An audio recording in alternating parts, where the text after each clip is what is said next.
Šiandien Vilniaus miesto futbolo draugija Žalgiris pasikvietė jūs, nes prasideda naujasis SMS Kredit LT A lygos sezonas. Norim pasidalinti mintimis, kaip mes jam pasiruošėm ir ko tikimės, kokie tikslai, ką nuveikėm, atsakyti jūsų klausimus. Kaip visada, stengiamės su savo rėmėjais dirbti tęstinumo principu. Visi praeitų metų buvę rėmėjai lieka su mumis ir šiam sezonui. Turime šio sezono naujieną, tai yra naujasis informacinis partneris Delfi. Kaip matot, jau yra ir mūsų partnerio atributika. Daugiau, kas liečia mūsų darbą su rėmėjais, vis dar ieškom generalinio rėmėjo.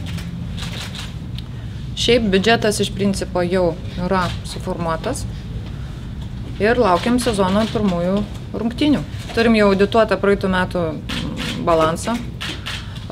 Praeitų metų mūsų faktinis biudžetas buvo virš 7 milijonų litų pajamų, išlaidų buvo 6 milijonai 900 tūkstančių.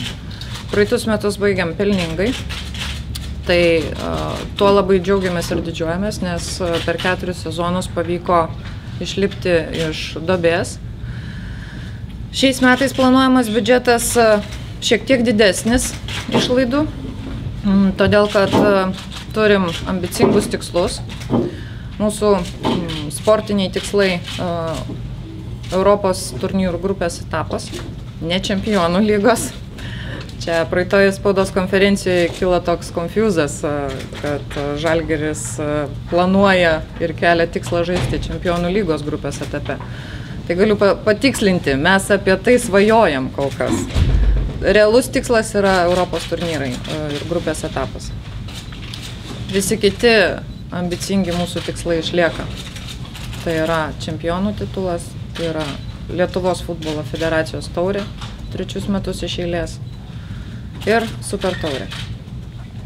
Todėl galiu pasakyti, kad biudžetas planuojamas didesnis dėl to, kad bus daug kelionių, daug skrydžių. Jeigu žaidžiam grupės etape, sezonas baigėsi gruodžio vidury, tai reiškia, kad bus daug išvykų. Dėl to biudžetas bus apie 9 milijonai. Kaip žinote, Vilniaus miesto taryba yra priėmusi programą, 3 metų programą, pagal kurią remia profesionalius klubus. Paramą sudaro 2 dalis. Tai yra Vilniaus miesto savivaldybės taryba yra įsipareigojusi sugrąžinti klubams jų sumokėtą gyventojų pajamų mokesčio dalį už praėjusius metus. Plius taip pat yra 3 metų laikotarpyje skirta papildoma suma, kuri sudaro tarp 1 200 000 ir 1 500 000, o bendra suma neviršia ir neturi viršyti 3 milijonų litų.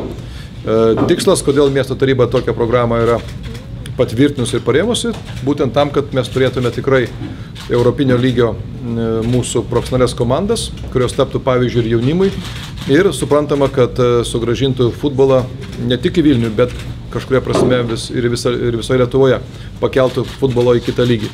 Ir aišku, aš džiaugiuosi ir sveikinu su naujo sezonu. Tikiuosi, kad ir kaip ir praėjusiais metais stadionai tik didės ir daugės žiūrovų. Ir tikrai buvo malonu matyti Lietuvos futbolo federacijos stadione varžybose jau po 4,5 tūkstančio, kartais net ir daugiau žiūrovų.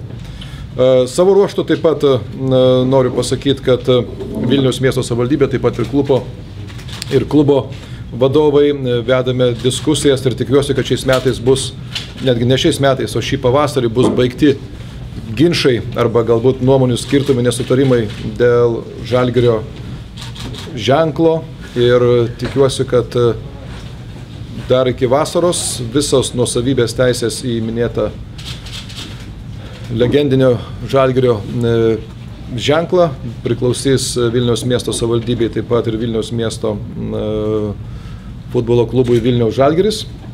Tokiu būdu nebebus tų dviprasmybių ir manau, kad bus padėtas taškas tuose nesutarimuose arba ginčiuose, kurie buvo anksčiau. Na, o savo ruožtu taip pat galiu dar paminėti, kad Vilniaus miesto savivaldybė šiais metais planuoja pabaigti dėrybas su Žalgirio stadiono šiuometiniais savininkais ir tikimės pradėti šių metų pabaigoje statybas, jeigu nesumaišys kokie nors galbūt ten dar neaiškus juridiniai trukdžiai ir Vilniaus mieste per keletą metų atsirastų profesionalus, skirtas futbolui 10-12 tūkstančių vietų futbolo stadionas. Ir kalbant apie nacionalinį stadioną, tai vyriausybė šiuo metu rengia finansavimo dokumentus ir vyriausybė stipriai palaiko nacionalinio stadiono idėją. Ir taip pat tikimės, kad šiais metais patvirtinus europinį finansavimą, kitais metais prasidės darbai ir ant Šeškinės kalno, kuriame per keletą metų bus baigtas ir įrengtas daugiafunkcinis sporto centras, kuriame bus taip pat ir futbolo aikštė ir 25 tūkstančiai žiūrovų vietų. Nu, klubui palinkėsiu kogi geriausios sėkmės, džiaugiuosi, kad klubas auga, taip pat džiaugiuosi, kad grįžta ir mūsų futbolo žvaigždės į Lietuvą. Ir manau, kad tai svarbu Vilniui, svarbu Lietuvai, kad futbolo pasaulyje būtume matomi ir mus lydėtų pergalės. Ir aišku, dėkoju klubo vadovams, kurie įneša visai kitą kultūrą ir kitus vadybos principus į Lietuvos futbolo administravimą.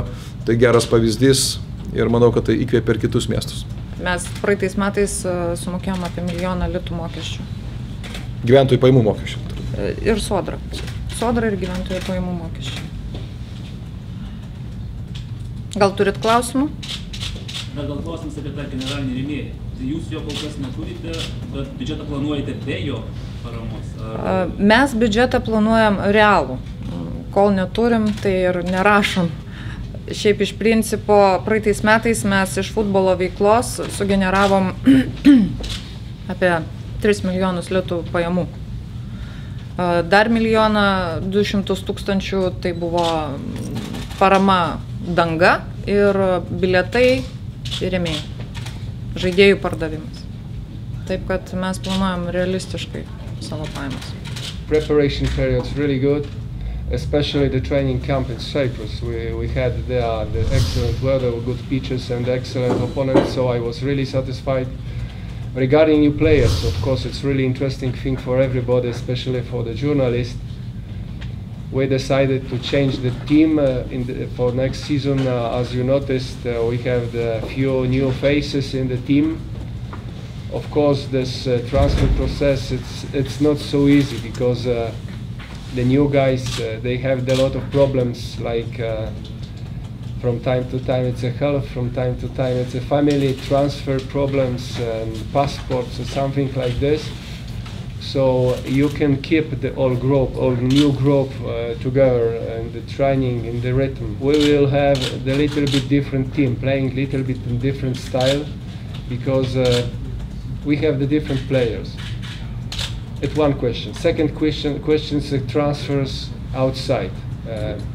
Regarding the club, regarding the potential of the football club, it's necessary to keep such line that one player move outside, the second come back. Of course, it's not possible to change each half year the growth, but regarding our position and regarding this moment in our story, it was from mine, and not only from my point of view, it was necessary. We have new guys, new group, and now we needed time to create the good, really good, better than in the last season, the team. The championship should help in this question, but of course the targets. The targets for the football team, it's the most important thing.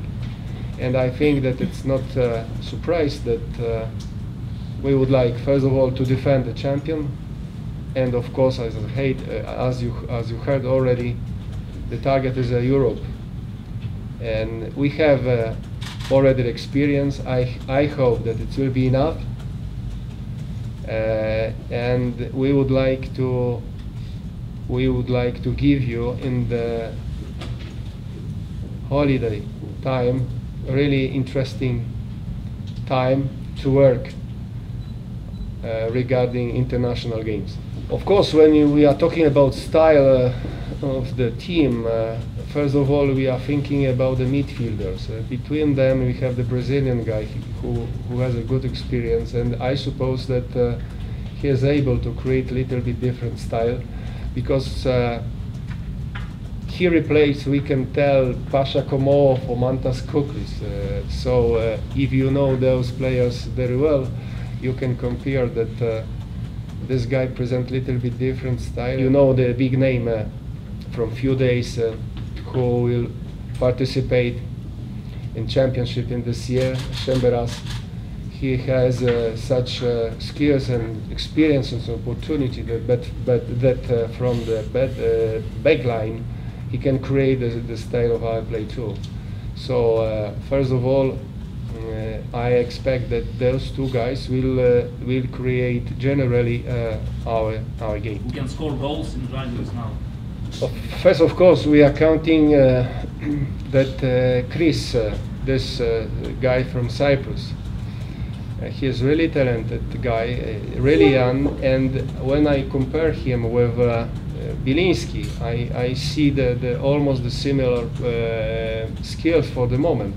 But for the future, for the next few months, I suppose that he could be even more interesting than Khan. Of course, we have here Andrius Velička. He for the moment he is not effective, but he shows that what does it mean professionalism and during the training session, and what does it mean experience in changing room.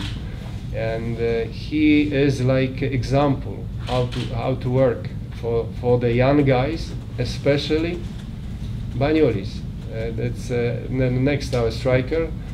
From January he is already with us in our group, and I must tell you that during the last 2 months he made a lot of good things, and he made the progress. It's not easy to analyze opponents when you have around your head so big rumor regarding, first of all, the organization of competition, how many teams will play, which team will play, how many rounds, in which system we will develop in this season.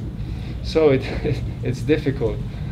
But of course, we try to follow what happened in our opponents' camps. Lietuvos situacijoje neišvengiamai turi prisidėti ar savivaldybė, tai yra miestas, ar, sakykime, rasti kažkokias paramos formas kartu dalyvaujant ir galbūt ir valstybės finansiniai paramai, tol kol klubas užauga. Kai užauga, tada jau galima, kaip sakant, paleisti. Ir be abejo, gerai, kad yra Trakai, nes arti važiuoti, mažos išlaidos, jiems į Vilnių, mums į Trakus. Bet aišku, aš suprantu, kad vis dėlto vienam sezonui sukurti komandą galbūt galima galvoti, 2 galbūt, bet turėti stabilų augimą ir stabilią komandą ir planuoti ilgalaikę perspektyvą Lietuvos sąlygoms nėra lengva. Todėl aš tik palinkėčiau Trakams ir Trakų komandos rėmėjams, kad jie turėtų tokią paramą ir tokią viziją.